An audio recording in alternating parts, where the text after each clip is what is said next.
भी उसे अपने जीने के हकों से वंचित किया जा रहा है। उसके संघर्ष की शुरुआत के तौर पर यह महासम्मेलन यहाँ आयोजित किया है। मैं निवेदन करती हूँ, आज के महासम्मेलन का उद्घाटन जिसके उपक्रम से हुआ है आदरणीय केंद्रीय मंत्री रामलाल बूटा सिंह साहब से, कि वो उपस्थित सभी समाज बांधवों को मार्गदर्शन करें। आदरणीय बूटा सिंह जी का सम्मान इसके पहले संपन्न होगा।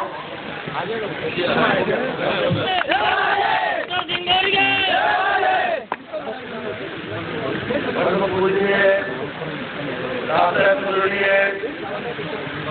अनंत कोटि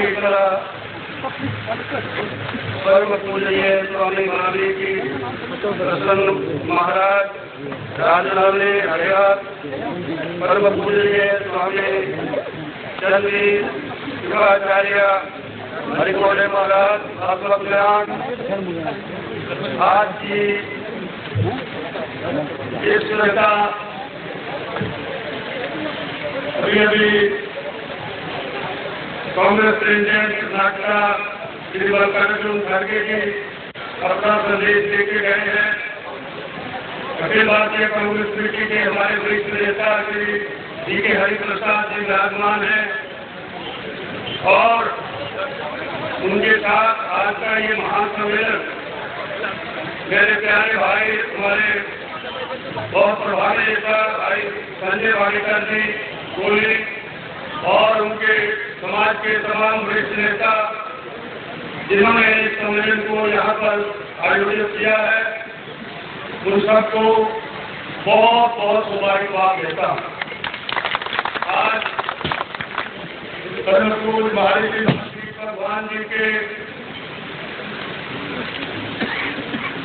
जो अवसर में हम सब यहाँ पर इकट्ठे हुए हैं और खास करके देश के अंदर एक बहुत बड़ा जागृति का माहौल चल रहा है।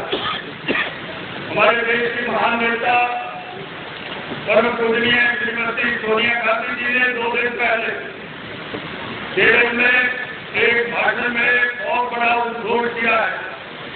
उसमें उन्होंने कहा है कि जितना भी लाभ इस देश की प्रगति का, इस देश की उन्नति का हमारे समाज के दबे कुचले लोगों को मिलना चाहिए, वो नहीं मिला।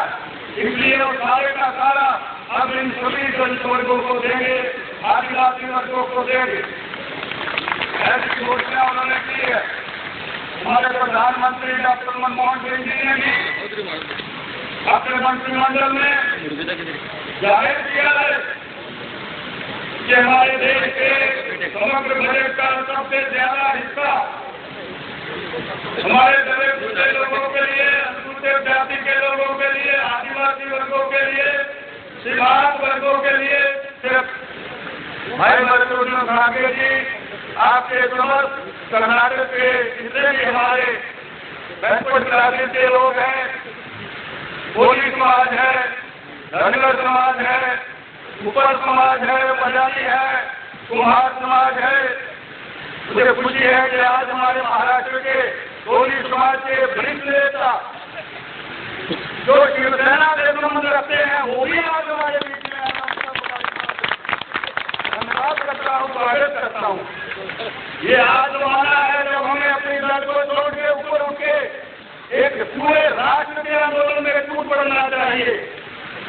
सभी दलों में जितने हमारे अनुसूचित जाति के लोग हैं, जितने बैकवर्ड जाति के लोग हैं, उनको नई जागृति पैदा करनी होगी।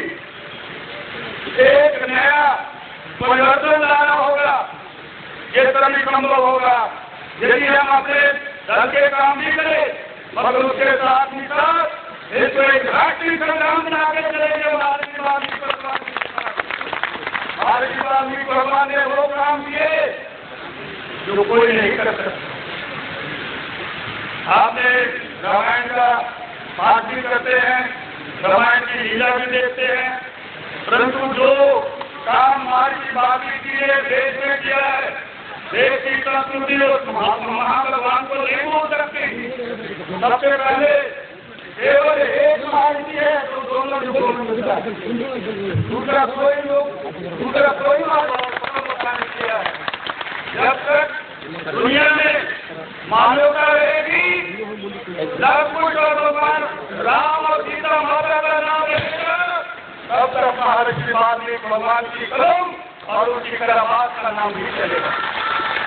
क्या आप नहीं जानते महाभारत विजय प्राप्त करने के बाद जब पांडवों ने इंद्रप्रस्थ ने, जिसको आजकल हम दिल्ली बोलते हैं, एक बहुत बड़ा आंदोलन यज्ञ किया, राष्ट्रीय यज्ञ किया। उस यज्ञ में सारे उस वक्त के देश के तमाम गुरुओं को बुलाया गया, तमाम गुरु बुलाए गए, महर्षि बुलाए गए। भगवान कृष्ण ने कहा था कि यज्ञ तब पूर्ण होगा जब घंटे खुद बजेंगे, घंटा खुद बजेंगे, और फिर भगवान की आशीर्वाद मिलेगी, तब यज्ञ संपन्न होगा, घंटे नहीं बजे। प्रभु प्रसन्न नहीं हुए तो द्रौपदी के बुला के भगवान कृष्ण ने पूछा, द्रौपदी क्या कमी रह गई है तेरे यज्ञ में? क्यों नहीं हमारा यज्ञ परिपूर्ण परमात्मा को मंजूर हुआ? क्यों नहीं ये संपूर्ण हुआ? क्या कारण है? उसने कहा, प्रभु मैंने देश के कोने कोने में सारे साधु महान ऋषि मुनि योगी तपस्वी सब बुलाइए, कोई भी बाकी नहीं है। प्रभु ने कहा, सोच लो, अपने मन से पूछो। उसने कहा, मैंने कोई नहीं बाकी रखा है। प्रभु ने कहा, मैं बताऊं तुम्हें, वो देखो ऋषि महर्षि वाल्मीकि भगवान वो इस यज्ञ में नहीं आए, इसलिए ये यज्ञ पूरा नहीं होगा जब तक वो नहीं आए। राजदरबार की तरफ के मंत्रियों को भेजा गया और महर्षि वाल्मीकि ने समाधि ही नहीं खोली, राखी ही नहीं खोली, रात्रि हो गई, अपने आप यज्ञ पूर्ण हो गया। ऐसा दूसरा ऐसा महर्षि हिंदुस्तान के इतिहास में हमने तो ना देखा है, न सुना है, न पढ़ा, जो दोनों ही महान अवतार विष्णु के, भगवान राम और भगवान कृष्ण के वक्त में उपस्थित, और तीसरा दोनों ग्रंथों का पीढ़ी है। बाबा जी आपने बहुत बड़ा उपकार किया है, हमारे सूर्यवंशी जी यहाँ पर विराजमान है, ट्राइबल का स्टेटस मांगे कि ये पत्र दिया है। भाइयों, आपको खुशी होगी जान के कि हमारे संविधान के अंतर्गत आर्टिकल 340 का जो हमारे देश का आर्टिकल है, उसके अंदर ये अथॉरिटी हमारे कमीशन को, हमारा कमीशन शेड्यूल कास्ट और शेड्यूल कास्ट के अंदर किसको शामिल करना है, किसको नहीं शामिल करना है, ये अधिकार हमारे कमीशन को। मैंने बाबा जी से भी और अपने सभी भाइयों से, सूर्यवंशी जी हैं, हरिप्रसाद जी हैं, इन सबसे मैंने प्रार्थना की थी कि ऐसा याचिका हमें दे दो, हम कमीशन की मीटिंग करके जितने वर्ग हमारे बैकवर्ड क्लासेस कर्नाटका में है, महाराष्ट्र में है, आसपास के एरिया में है, उन सब का पूरा मूल्यांकन करके रजिस्टर ट्रिब्यूनल ऑफ इंडिया से रिपोर्ट लेके, पार्लियामेंट की सहमति लेके हम उनको शामिल कर देंगे।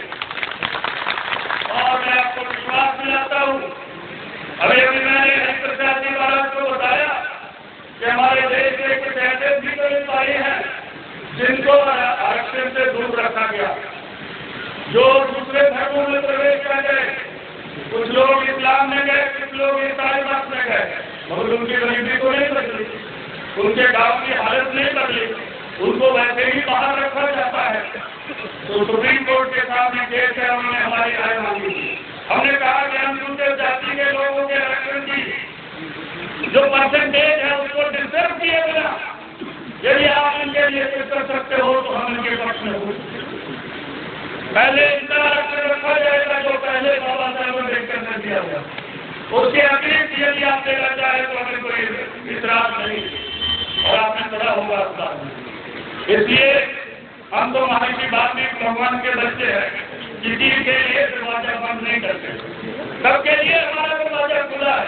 जो भी यहाँ आएगा प्रभु वाल्मीकि उसकी हर बात को पूरा कर देगा।